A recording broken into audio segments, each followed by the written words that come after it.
আসসালামু আলাইকুম গাইস, কি অবস্থা সবার? আশা করি সবাই ভালো আছেন। আল্লাহ তাআলার রহমতে আমরা অনেক অনেক ভালো আছি। তো আপনারা হয়তো জানেন, রমজান মাস উপলক্ষে আমরা একটা উদ্যোগ নিয়েছি। সেটা হলো গরিব দুঃখী মানুষদের পাশে দাঁড়ানো। আমাদের আশেপাশে তাকালে এমন অনেক মানুষদেরই পাওয়া যাবে যারা আসলে মানুষের কাছে হাত পাতে না, কিন্তু তাদের অবস্থা অতটা সচ্ছল না। এমন মানুষ অথবা পরিবার খুঁজতে খুঁজতে হঠাৎই আমরা সন্ধান পাই এমন একটি পরিবারের। চলুন ওনার প্রতিবেশীর কাছ থেকেই ওনার গল্পটা শোনা যাক। মোটামুটি ১-১.৫ মাস আগে, হ্যাঁ? ওখানে কাজ করতেছি এই মুহূর্তে। এই যে এই জায়গায় আইসা ওই সাহায্য তার সাথে কথাবার্তা বলছে।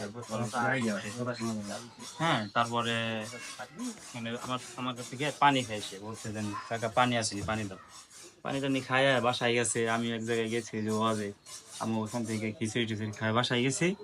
তারপরে শুনি যে স্ট্রোক করে মারা গেছে, এই আর কি। আসলে মহিলাটির স্বামীর অকালে মৃত্যুবরণের কারণে তার পরিবারের উপর থেকে ছায়া বা ছাদটা সরে যায়। এ অবস্থায় দুটো সন্তান সহ তার জীবনযাপন ও পরিবারের আর্থিক অবস্থা অসচ্ছল হয়ে পড়ে। তাই আমাদের টিমের পক্ষ থেকে যতদূর সম্ভব আমরা চেষ্টা করেছি তাকে সাহায্য করার। এই ক্ষেত্রে পূর্বের ন্যায় আমরা 1 মাসে যা যা প্রয়োজন হয় মোটামুটি সব বাজার করে তার বাড়ির উদ্দেশ্যে রওনা দিই। যাওয়ার পথে ভাবতেছিলাম, এই ক্ষুদ্র পণ্য সামগ্রী হয়তো তার কাছে নগণ্য, কিভাবে তার বাকিটা জীবন কাটবে। তবে আল্লাহ তাআলা উত্তম পরিকল্পনাকারী, নিশ্চয়ই তিনি কোনো না কোনোভাবে তাকে সাহায্য করবেন।